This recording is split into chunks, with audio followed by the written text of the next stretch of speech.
Since this thing is only actually available from Baro, it's left the question of, is this thing actually worthy of being a Baro weapon? Because the Viper, though a fun weapon to use, and I loved the original twin versions of these, is the single one of any actual use. Main reason being this question is just lingering over it before actually using it is the twin Viper, or the twin Viper Wraith parts I should say, are obtainable from invasions. So it's neither of these, it would be that one. Though I'm pretty sure it can pop up on any of these where it says, this one for example, where you've got to choose between a Catalyst blueprint or a Catalyst blueprint.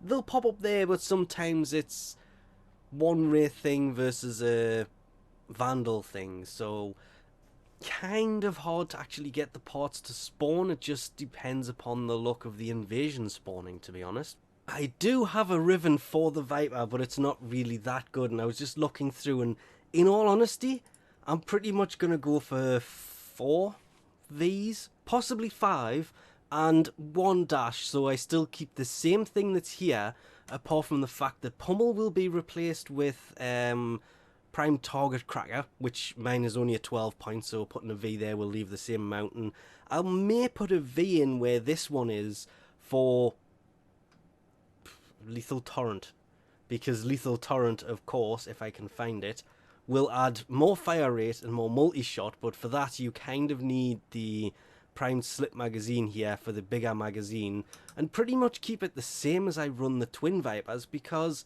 in all honesty the normal Vipers weren't that bad.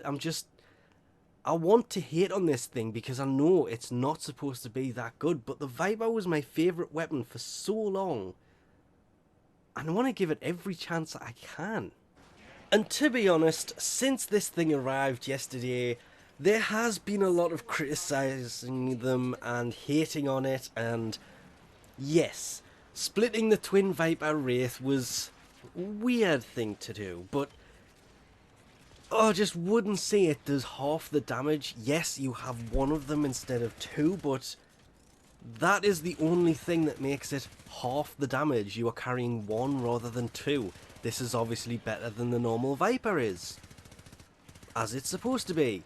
Splitting it did seem weird. I would still love to see the Axomati split, so you just had 1 of those.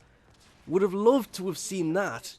A Prisma version even, if Baro was supposed to bring it, rather than this. But by itself, I really wanted to criticise it and say this thing was absolutely horrible.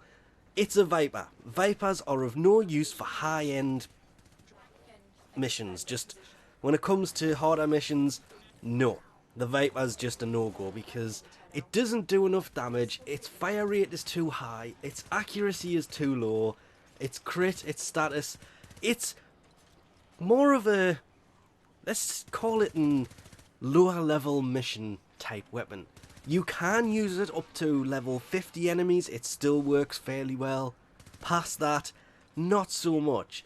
But if you look at it as an, let's just say an entry level weapon, for some of the earlier missions, up until level 25, this thing just annihilates all. I only managed to get 4 Vs on this simply because I can't decide if I want to go for 5 Vs and throw another 2 dashes on this and basically go for a 6 forma build? No, 7 forma build. Or whether it's not worth it because I have my twins already set up, and though I would really like to, it is sadly just kind of a waste of the forma because this is more of a fun to play with weapon than it is a usable for high-end mission. If you look at it more as being for the fun side of it, this was actually a pretty decent weapon. But that is coming from somebody who really liked the Vipers when they first came out, and those twins, my favourite weapon of pretty much the entire game, still are, even though I know they are still useless and I do not use them. They are still one of my favourite weapons within Warframe, so it's kind of a no-brainer. I was going to like this as soon as I started using it and started putting some forma into it. I had to force myself to stop. or I was just going to waste time, formas, and everything else on this when it's just, sadly, not worth it. But if you are looking for a weapon that will waste more ammo than will actually use shooting or hitting the enemies, this is definitely the one for you. Its 210 ammo capacity is really low for the weapon, which is why I'm saying it's more fun, because with a low ammo capacity and a high fire rate, you have to find that perfect balance, and it took me a few games to get back into it. And I will admit, when leveling this up, I did kind of, I don't want to say cheat, I went to the void and there was a fishing mission there for opening relics, a fisher mission, whatever you want to call them. And I went there mainly because that once you've opened the relic and you've got the infinite ammo on a gun, taking just this infinite ammo on this gun is just so much fun. But it only works there, it's not meant to have infinite ammo. Anyway, we'll leave this off here for now. As always, thanks for watching, and I'll catch yous next time.